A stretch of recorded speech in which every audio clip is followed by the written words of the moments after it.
പാമ്പാണോ? പേടിക്കണ്ട, ഒരു വിളി മതി. ഏത് പാതിരാത്രിയിലും പെരുമഴയിലും കാസർഗോഡ് ഉദുമ മാങ്ങാട് സ്വദേശി മുഹമ്മദിന്റെ ഫോൺ റിങ് ചെയ്താൽ നിമിഷങ്ങൾക്കകം അദ്ദേഹം സ്ഥലത്തെത്തും. വീട്ടുമുറ്റത്തോ കിണറ്റിലോ കോഴിക്കൂട്ടിലോ വിരുന്നെത്തിയത് ഏത് രാജവെമ്പാലയായാലും മുഹമ്മദിന്റെ കൈകളിൽ അവർ ശാന്തരാകും.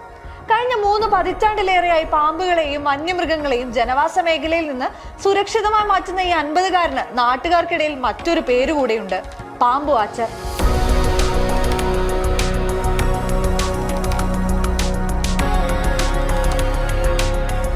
14-ാം വയസ്സിൽ നീർക്കോലിയിൽ നിന്നും ചേരയിൽ നിന്നും തുടങ്ങിയ ചങ്ങാത്തം ഇന്ന് രാജവെമ്പാലയിലും മൂർക്കലിലും എത്തി നിൽക്കുന്നു.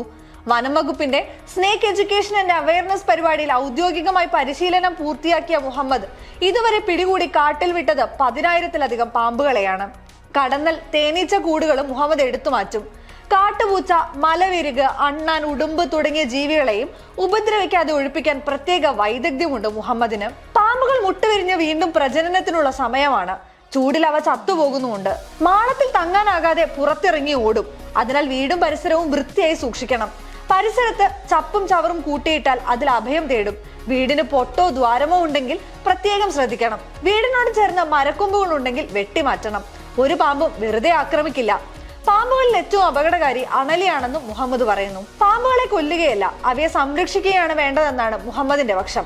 പാമ്പ് പിടുത്തത്തിനും കടന്നൽ കൂട് മാറ്റുന്നതിനും മറ്റും ആളുകൾ നൽകുന്ന പ്രതിഫലമാണ് സാമ്പത്തിക വരുമാനം. മാങ്ങാട് അരമങ്ങാനത്ത് വാടക ക്വാർട്ടേഴ്സിലാണ് ഭാര്യയും 4 മക്കളും അടങ്ങുന്ന കുടുംബത്തോടൊപ്പം താമസം. പിടികൂടുന്ന ഓരോ പാമ്പിനെയും വനംവകുപ്പ് ഓഫീസിൽ ഹാജരാക്കി കൃത്യമായ നടപടികൾക്ക് ശേഷമാണ് വനത്തിൽ തുറന്നുവിടുന്നത്. പരിസ്ഥിതി പ്രവർത്തകൻ മോഹൻ മാങ്ങാടിന്റെ നേതൃത്വത്തിലുള്ള ecology and wildlife protection വിങ്ങിന്റെ സ്നേക്ക് എഡ്യൂക്കേഷൻ ഡെമോൺസ്ട്രേറ്റർ കൂടിയാണ് മുഹമ്മദ്. പാമ്പുകളെ കുറിച്ചുള്ള അനാവശ്യ ഭീതി അകറ്റാൻ ബോധവൽക്കരണ ക്ലാസുകൾ നടത്താനുള്ള തയ്യാറെടുപ്പിലുമാണ് ഈ പ്രകൃതി സ്നേഹി.